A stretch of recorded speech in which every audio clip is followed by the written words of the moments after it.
जय हिंद। मैं कमलाकर सिंह यानो राष्ट्रीय इंटर कॉलेज सुरीर मथुरा।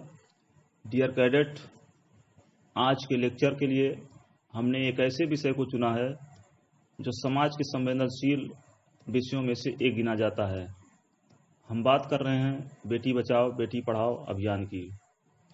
बेटी बचाओ बेटी पढ़ाओ योजना की शुरुआत क्यों करनी पड़ी? ऐसा क्या हुआ कि भारत जैसे पुरातन संस्कृति और अच्छे विचारों वाले देश को बेटियों को बचाने के लिए और उनको पढ़ाने के लिए एक अलग मुहिम चलानी पड़ी? यह एक बहुत गंभीर विषय है। आशा करते हैं कि इस लेक्चर के माध्यम से आपको इस विषय से संबंधित सभी जानकारियां प्राप्त हो जाएंगी और आपके सभी प्रश्नों के हल भी आपको मिल जाएंगे।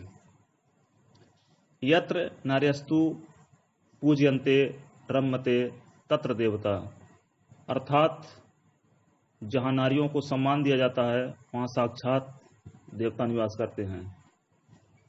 यह वेद वाक्य है, अर्थात हमारे वेदों में नारी को उच्च स्थान प्राप्त है, परंतु फिर भी सदियों से नारी घोर अन्याय, अत्याचार और शोषण से जूझ रही है।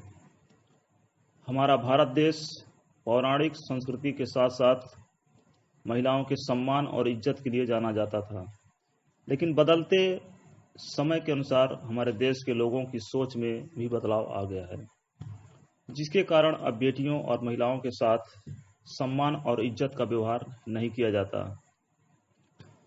आज हमारे 21वीं सदी के भारत में जहां एक ओर चांद पर जाने की बात होती है, वहीं दूसरी तरफ भारत की बेटियां अपने घर से बाहर निकलने पर भी कतरा रही हैं, जिससे यह पता लगता है कि आज का भारत देश पुरुष प्रधान देश है।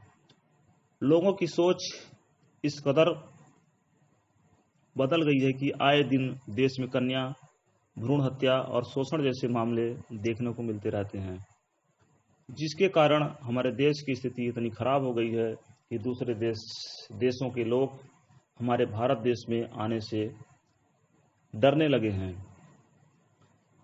स्वामी विवेकानंद जी ने कहा था कि देश में महिलाओं का सम्मान नहीं होता, जिस देश में महिलाओं का सम्मान नहीं होता उस देश की प्रगति कभी भी नहीं हो सकती। समाज में बेटियों की हो रही दुर्दशा और लगातार घट रहे लिंगानुपात समाज के लोगों की संकीर्ण मानसिकता का सबूत है। समाज में बेटा बेटी के प्रति फैली असमानता की भावना का नतीजा ही है कि आज कन्या भ्रूण हत्या जैसे जघन्य अपराधों में बढ़ोतरी हो रही है। हमें समझने की आवश्यकता है कि पृथ्वी पर मानव जाति का अस्तित्व आदमी और औरत दोनों की समान भागीदारी के बिना संभव नहीं होता है। दोनों ही पृथ्वी पर मानव जाति के अस्तित्व के साथ साथ किसी भी देश के विकास के लिए समान रूप से जिम्मेदार हैं। बेटी बचाओ बेटी पढ़ाओ एक ऐसी योजना है जिसका अर्थ कन्या शिशु को बचाओ और इन्हें शिक्षित करो से है। इस योजना को भारतीय सरकार के द्वारा कन्या शिशु के लिए जागरूकता का निर्माण करने के लिए और महिला कल्याण में सुधार करने के लिए शुरू किया गया था।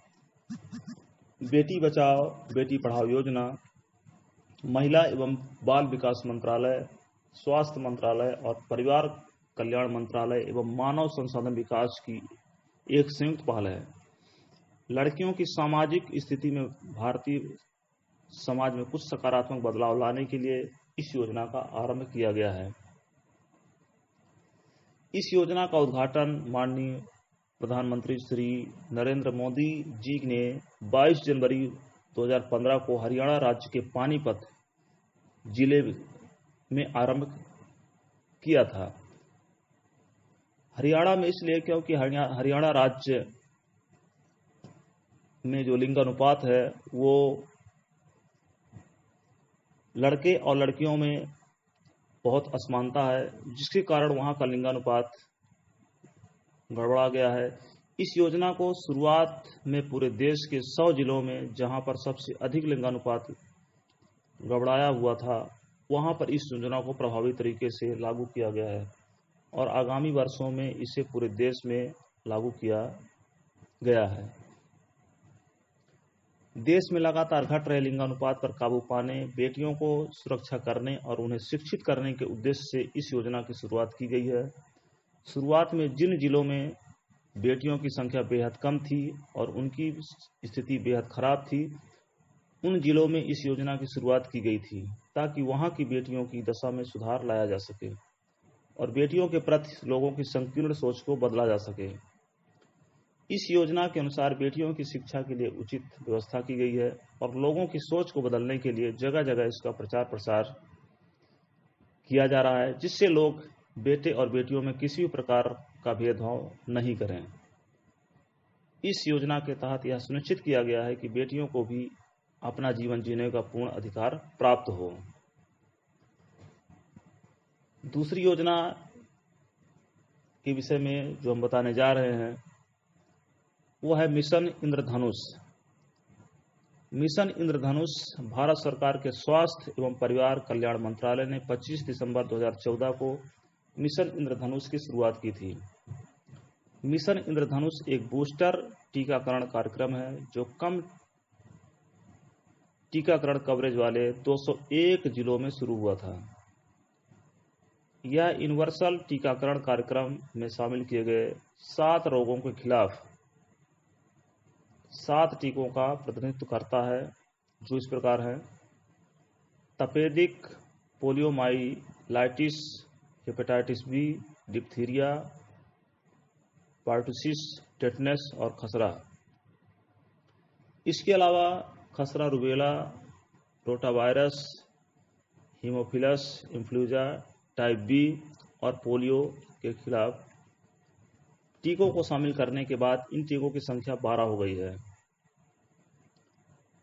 अप्रैल 2015 से जुलाई 2017 के बीच चल रहे इस कार्यक्रम के अंतर्गत लगभग 25.5 मिलियन बच्चों और 6.9 मिलियन गर्भवती महिलाओं को कवर किया गया है। इससे पूर्ण टीकाकरण कवरेज में 6.7% की वृद्धि हुई है। इस वृद्धि को गति देने के लिए भारत ने एक महत्वाकांक्षी योजना तीव्र मिशन इंद्रधनुष की शुरुआत की है। तीव्र मिशन इंद्रधनुष इस कार्यक्रम के माध्यम से भारत सरकार का लक्ष्य 2 वर्ष से कम आयु के प्रत्येक बच्चे और उन सभी गर्भवती महिलाओं तक पहुंचना है जिनका नियमित टीकाकरण कार्यक्रम के तहत टीकाकरण नहीं हो पाया है। मिशन के अंतर्गत 2020 तक पूर्ण टीकाकरण का लक्ष्य रखा गया है। धन्यवाद। जय हिंद। जय हिंद। मैं कमलाकर सिंह, ENO, राष्ट्रीय